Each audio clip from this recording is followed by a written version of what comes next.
Welcome to the Great Detectives of Old Time Radio. From Boise, Idaho, this is your host, Adam Graham. If you have a comment, email it to me, box13@greatdetectives.net. Follow us on Twitter @Radio Detectives and become one of our friends on Facebook, facebook.com/Radio Detectives. A reminder, as you are making your travel plans, remember JohnnyDollarAir.com. JohnnyDollarAir.com is our Priceline affiliate site. So that means you get all the benefits of going through Priceline.com, such as being able to search for great published fares or to name your own price on hotels, rental cars, airline tickets, and even more. But if you book through JohnnyDollarAir.com, part of your purchase price goes to support the Great Detectives of Old Time Radio at no additional cost to you. So remember, when making your travel plans, check JohnnyDollarAir.com first. Now it's time for today's episode of Yours Truly, Johnny Dollar. The original air date, May the 21st of 1961. And this one is The Lone Wolf Matter. Johnny Dollar. Hi, Johnny. This is Harvey Wakeman. Well, Harv. You know, it's State Unity Life down here in New York. Sure, I know. How are you, Harv? Great, Johnny, just great. But listen now, I got me a problem. Well, you're not alone in that. Or rather, one of my clients has. Ever hear of a man named Thomas Rayburn Morgan? No, I don't recall No, him. I guess you'd have no reason to. He's a broker, Johnny, a stockbroker. Has his own little office over in Newark, NJ. Well, what seems to be? Well, I'll tell you what. He called me up on the phone a couple of minutes ago and told me that he needs you, Johnny Dollar, right away, you and nobody else. Did he tell you what his problem was? No, he didn't say what's bothering him, not the slightest hint, but he did make it plain there's no time to wait. Well, unless I have some idea. So I promised I'd call you right away, so I've called you. So his office address is 13827 North Commerce Street over there in Newark. Harv. So grab your hat and get on down to see him, okay? Now, Harv. Meantime, I'll give him a call and tell him to stop worrying you're on your way. Now, listen, will you? And if you're a good boy, Johnny. Harvey, will you shut up long enough for me to get in a word edgewise? What? What's that? Well, sure. Go ahead, Johnny. Don't get sore. I said... It's just that he's a very important client, so anything we can do... I said that unless I have some idea just what this man Morgan wants me for... Johnny boy, didn't you hear me? I haven't got the least idea what's troubling Mr. Morgan. Maybe I better phone him myself. No. There is no point in calling him. He'll only say to come and see him, and he'll tell you what it's all about himself. Well, then I'm sorry, Harv, but these blind assignments for the birds. You tell him I'm not interested unless I can find out exactly... And I'll tell you this, too, Johnny. Considering the size of all the policies we've written for him... No, Harv. I mean, considering the way that guy is loaded, considering that when I call him back and tell him you're on the way... No, now listen... But that a guy like you comes high, and that you have to be sure of a nice, big, extra fee... Fee? And, Johnny, when you see how generous he can be when he wants to... Well, Johnny boy? You said fee? I said fee. And doesn't the sound of money, and I mean a lot of it, doesn't it kind of make these silly questions of yours, unnecessary? Well, Johnny? What's your guess? Okay. 13827 North Commerce Street, Newark, New Jersey. Thomas Rayburn Morgan. Right. I'm on my way.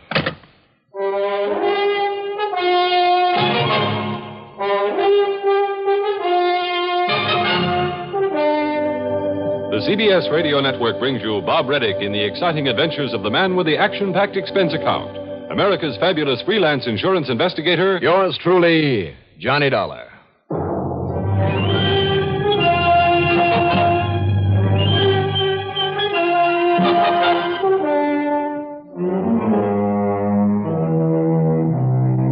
Expense account submitted by Special Investigator Johnny Dollar to the State Unity Life Insurance Company, New York City office. Following is an account of expenses incurred during my investigation of the Lone Wolf Matter.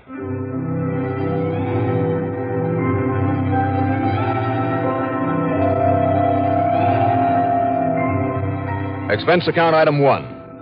Well, as long as Mr. Morgan is supposed to be such a generous soul, call it $30 even for the plane to Newark and a cab to the brokerage office on North Commerce. Mr. Morgan turned out to be a friendly, distinguished, prosperous-looking man of about 50. But he also looked more than just a little worried. Sit down, Mr. Dollar. Sit down, please. Right, Mr. Morgan. Thanks. No. I'm the one to say thanks. I mean to you for coming here.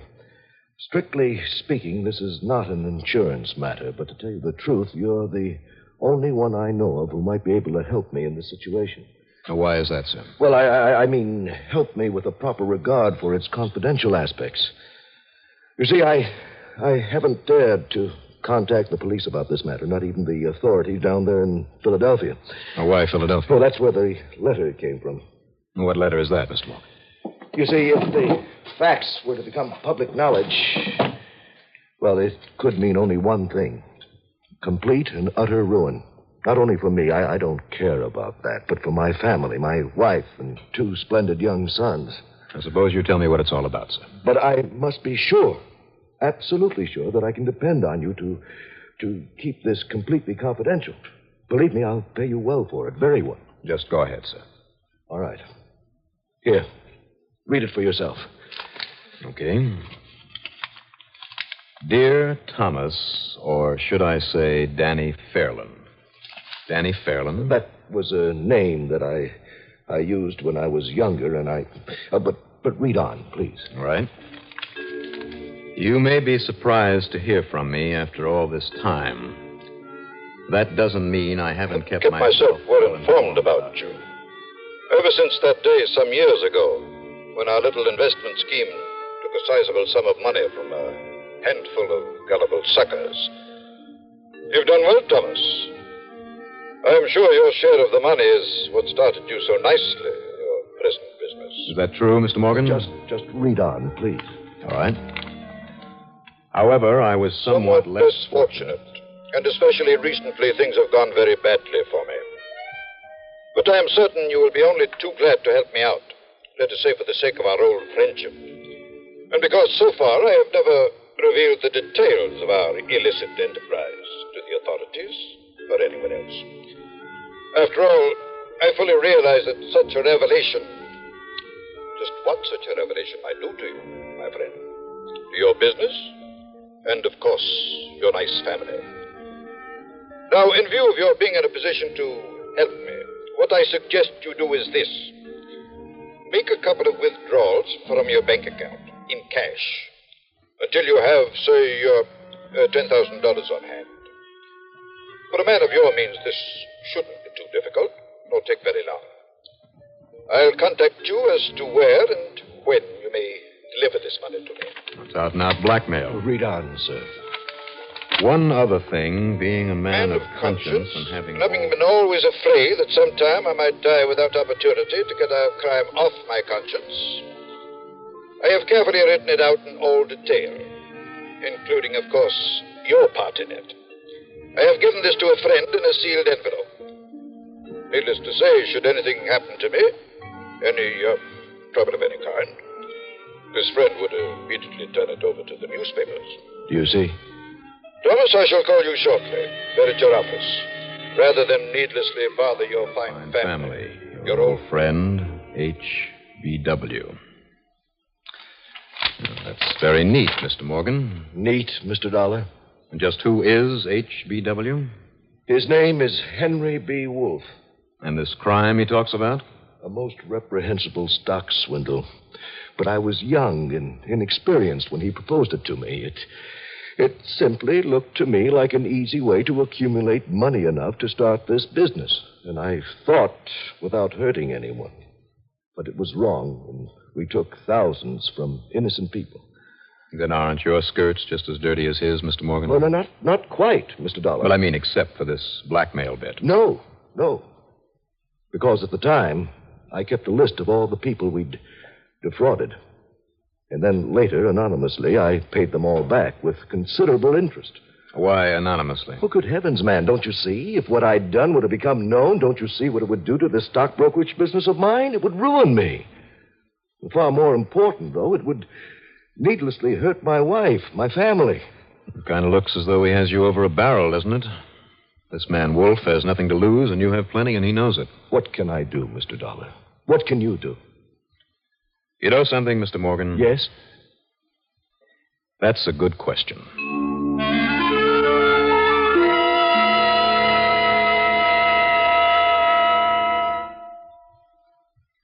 Johnny Dollar's adventures take him to many out-of-the-way places around the world. CBS News takes you to every corner of the globe, where trained reporters are constantly on the alert to bring you accurate accounts of what happens the very minute it happens. You can always count on CBS News to be first and most accurate with the news. Hear expanded CBS News on CBS Radio every hour on the hour, every weekday. It's your clue to what's new everywhere. We'd also like to remind you that today begins National Hospital Week. During the year, 1 out of every 8 Americans receives some type of hospital care. In addition, your community hospital stands ever ready to serve you in case of a disaster or an epidemic. It is the training center for doctors, nurses, and medical research scientists. Your community hospital needs and deserves your support. You can give that support not only financially, but also by serving as a hospital volunteer and by encouraging the young people in your community to enter health careers. Remember, your hospital is a community partnership.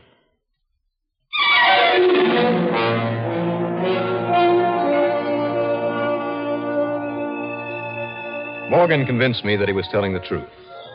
That his ex-pal, Henry Wolfe, had engineered the stock swindle some 25 years before. That he himself had made complete restitution, and then some, for his part in the affair. But how to locate this Henry B. Wolfe? The only helpful information on that letter was a Philadelphia postmark, and Philadelphia is a pretty big town. But he said that he would telephone me, Mr. Dollar. Yeah, I know, and tell you where and when to hand over the $10,000. Now, have you done that? Done what he told you to? Drawn the amount from the bank? Well, what else could I do? If I set the police on his trail, if he's arrested and jailed, his friend will release the sealed envelope to the press, and I'll be ruined. And if I myself try to stop him in any way, I mean, when I deliver the money to him, the same thing will happen. Stop him? You mean by putting a bullet through him, something like that? Believe me, if it weren't for my family, Mr. Doc. Oh, no, I don't mean that. I just couldn't do a thing like that. But what can I do?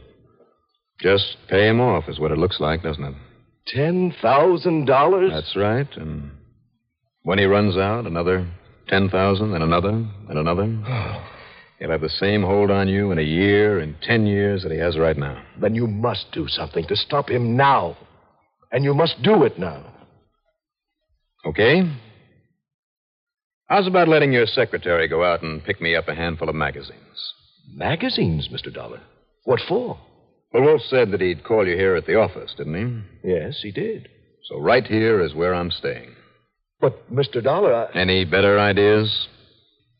Until we find out where and when and how he wants that money? I see. And when we do? That depends. Now, how about her getting me a stack of reading matter?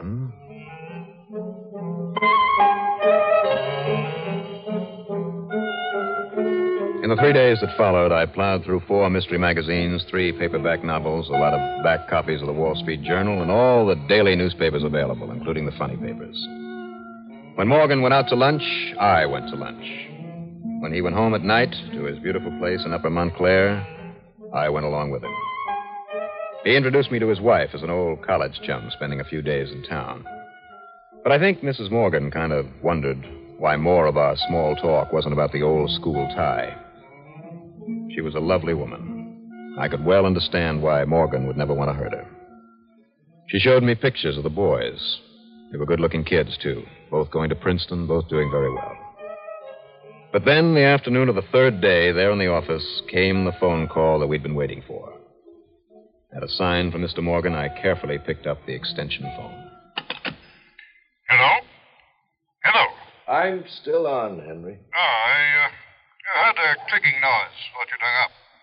And, listen, Thomas. There's no way you can trace this call. I'm using a dial phone. I'm sure you're prepared for anything, Henry. Exactly.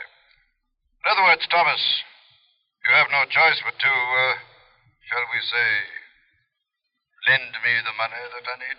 I know. I'm glad you do. You see, any attempt to call in the police or do me bodily harm can only result in the full story of our...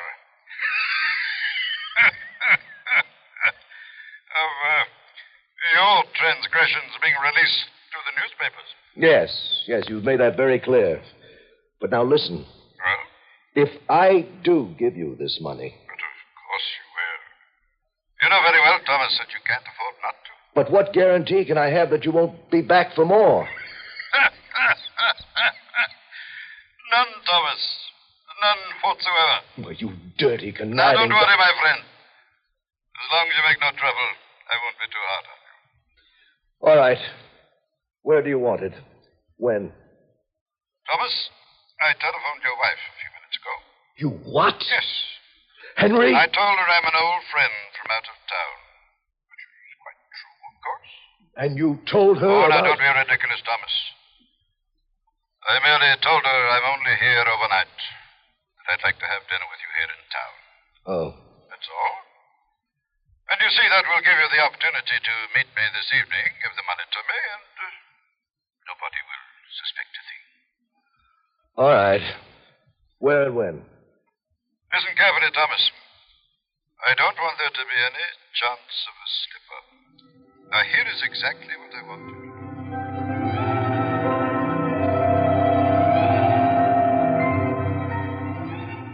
Well, now we know. Yeah, Mr. Morgan.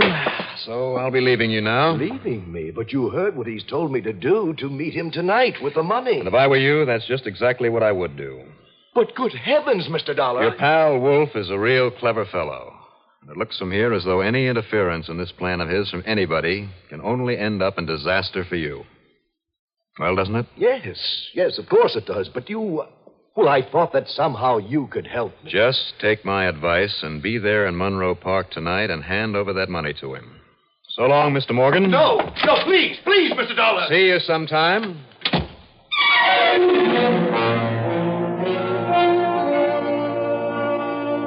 Expense account item 2, a dime for a telephone call. And then item 3, $11.70 for some early cocktails and dinner at the tavern with an old friend of mine, Judge Amos Ordway, retired. The judge had been around for a long time and has a good memory. Yes, Johnny, I recall that investment swindle very well. I was a lawyer then, and some of the people seeking their money back from those two swindlers were clients of mine. You mean from Henry Wolf and Mr. Thomas? Thomas? Oh, no. It was Wolf and a fellow by the name of Danny Fairland. At least, that's what he called himself. Would there still be a case against this Danny Fairland, even if he were calling himself something else now? Oh, when the people got their money back and then some and withdrew their charges? Well, nonetheless, Judge... Just remember this, Johnny. Laws governing the handling of securities weren't what they are today. Possibly, I say possibly, at that time that operation could have been construed as being within the law. Barely. But, even more important, suppose the less guilty of the two, perhaps the one who called himself Danny Fairland, suppose that ever since then he has lived a wholly exemplary life, more than merely made up for his youthful indiscretion. I see. Yes. In other words, you know full well the name of the man who used to call himself Danny Fairland.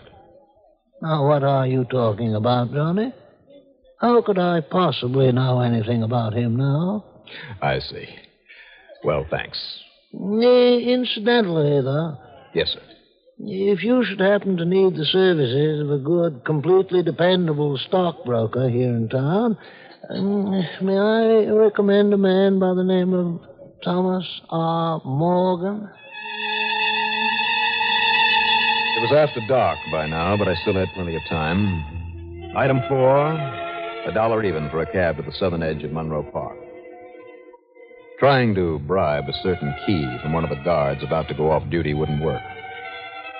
So I did the only thing I could think of at the moment and helped myself to it after roughing him up a little, but then tucking a sawbuck into one of his pockets. As a result, the appointed meeting place, a little tool shed there in a dark, tree-covered corner of the park, held not only me, but the guard. He lay quietly among the rakes and shovels, securely bound and gagged. The time passed slowly. 9 o'clock, 10 o'clock. It began to get chilly, uncomfortable, and I began to feel a bit uneasy. Finally, as a distant clock boomed out 11, I heard footsteps outside the shack. Footsteps of only one, however, pacing slowly back and forth. I hoped it was Thomas Morgan. But what if Wolf played it smart and didn't show?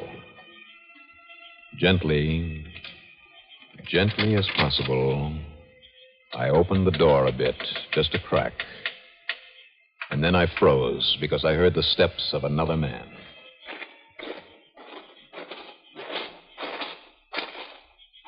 Well, good evening, Thomas. Henry, I didn't think you were coming. You said 11 o'clock. What's that? That noise? What? Nothing. You're late. You didn't think I'd meet you in a place like this without first making certain you hadn't been foolish and tried to bring someone along with you? I wish to heaven I had been able to. In which case, the friend I told you about would release the information in the sealed envelope to the papers. And in 24 hours, you'd be ruined. Oh, Thomas. Don't ever make that mistake. You mean if you should do this to me again? Exactly. And I probably will. There's nothing you can do about it. Ever. Now, the money, please. Very well, Henry. Here you are. Splendid. Thank you. And now, Thomas. Oh, you aren't going to count it? Or should I? You know, I trust you implicitly. Even as you can trust me. You now leave by the south gate and go home. I'll just wait here to be sure that you do. Good night, Thomas. Oh, not bad for an evening's work. Not bad is right, buddy. That is for me. I'll take that dough from you. Come on. Thanks. Who are you? Blackmail racket, huh? What are you talking about? What I heard from inside the shack. Put down that gun now and listen to me. Nah, you listen to me, buddy. You got that poor guy on a string, so maybe I can take him too, huh? You? Sure. Who are you? Somebody's holding some dope on him in a sealed envelope, huh? No. That's what you told him. So if I get the envelope, whatever's in it, I can put the B on him too, huh? No, please, you don't understand. No, and whatever it is you know about him, you're doing okay. And now, friend, when you lead me to that envelope, I'll have a racket of my own, right? So, buddy, if you want to stay alive, you take me to that envelope. But there is none. You lying bastard. No, I'm not. That's the truth. And put that gun away. Now, listen. You don't produce that envelope for me, all I got to do is blow your lying head But off. I tell you, there is none. That was just a bluff to keep him on the hook. I swear it. That was only a bluff. You think for a minute I'd ask anyone else in with me on a thing like this? You mean you're just a lone wolf? Mr. Wolf? Believe me, I'm the only one. How do you know my name? It happens to be my job. My name is Johnny Dollar. Investigator? That's right. Your friend Morgan is a client of mine. Oh, I see. Now, should we take a little walk? Why? Are you kidding? You're all through, Wolf. Am I? You bet you are. That's where you're wrong, Dollar. You're forgetting that the only names connected with that stock swindle years ago were yours and that of a man who called himself Danny Fairland. Yes, and Danny Listen, Fairland... if a crook like you tried to claim that today Danny Fairland is somebody else, you think anybody believe you? Yes. Because, Dollar, if I tell you what I know... You'll only hang yourself. Not for the swindle that nobody cares about anymore, but for this blackmail bit. As for any tales about the past you might think of telling, you can take my word for it, they'll never hit the papers. You see, I know a judge. Well, Mr. Wolf, turn him in, take the chance that he might be able to hurt Thomas Morgan, or let him go with the full knowledge that I could prove a charge of blackmail against him. What would you have done? Oh? Well, that's just exactly what I did. Expense account total, including incidentals, $88.40. Yours truly, Johnny Dollar.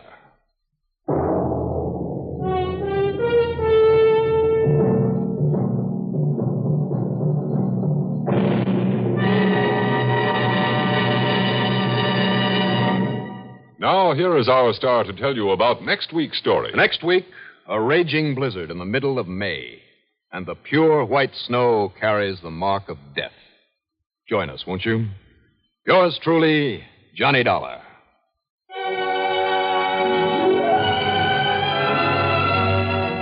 Yours truly, Johnny Dollar, starring Bob Reddick, is written by Jack Johnstone, produced and directed by Bruno Zerato Jr., musical supervision by Ethel Huber. Heard in our cast were Santos Ortega as Henry B. Wolfe, Sam Gray as Thomas Morgan, William Redfield as Harvey Wakeman, Robert Dryden as Judge Amos Ordway. Be sure to join us next week, same time, same station, for another exciting story of Yours truly, Johnny Dollar. This is Art Hanna speaking. The laughs are on Arthur Godfrey every weekday on the CBS Radio Network. This is Andrea J. Graham, author of the Web Surfer series, Oh, and a Madam's Wife. You're listening to the Great Detectives of Old Time Radio.